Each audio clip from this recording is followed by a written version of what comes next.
Today we're going to talk about breathing. The act of breathing is an amazing process.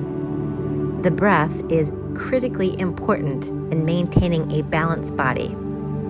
Each breath has an immediate effect on our nervous system. It's also our only biological system that operates involuntary and also allows us to engage and influence our body's response. Our lives depend on breathing, yet many of us were never taught how to breathe in ways that are physiologically optimal. We're often also unaware of how our breathing is a tool for noticing what's going on in our bodies. Every system in our body is dependent on oxygen. Our brain uses 20% of the oxygen we consume. So when there's a shortage of inhalation, the brain works slower.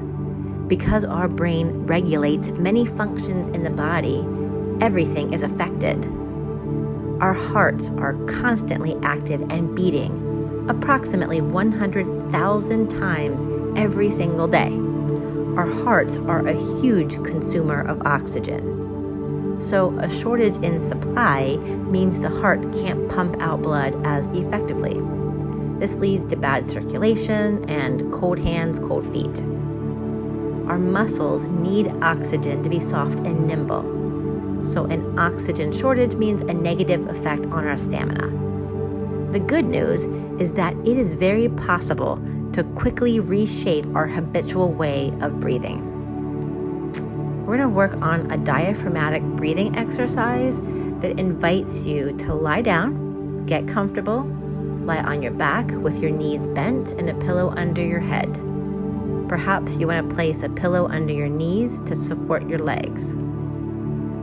I invite you to put one hand on your upper chest and the other below your rib cage so you can feel the movement of your diaphragm. Inhale slowly through your nose, feeling your stomach expand to press into your hand below the ribs. Keep the hand on your chest as still as possible. Engage your stomach muscles and draw them toward your spine as you exhale using pursed lips. Pursed lips create just the tiniest of an opening to allow the exhalation slowly. Again, keep your hand on the upper chest as still as possible. Continue breathing like this until you feel your breath draw in below your chest, into your diaphragm, below your ribs. And there's a normal breathing pattern for you that has been elongated. When this feels complete, you may want to consider now moving into a breath prayer. A breath prayer has been practiced in the church for millennia.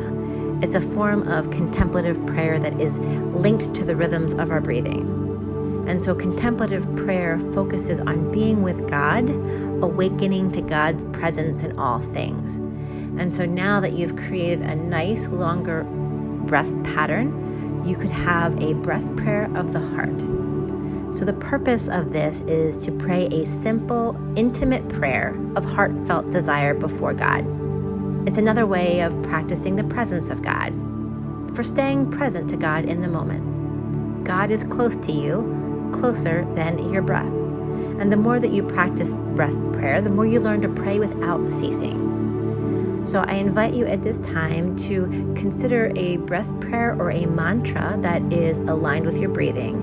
On the inhale, perhaps you will inhale, God is love. And on the exhale, God calls me into the world.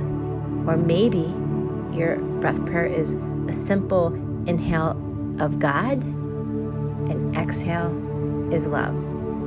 So take a few moments and just simply be with your breath prayer.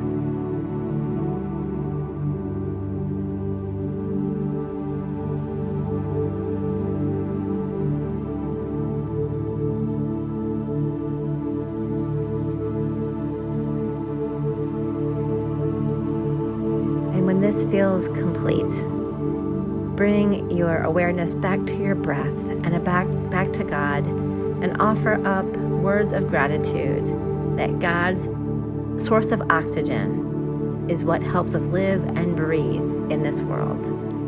Amen.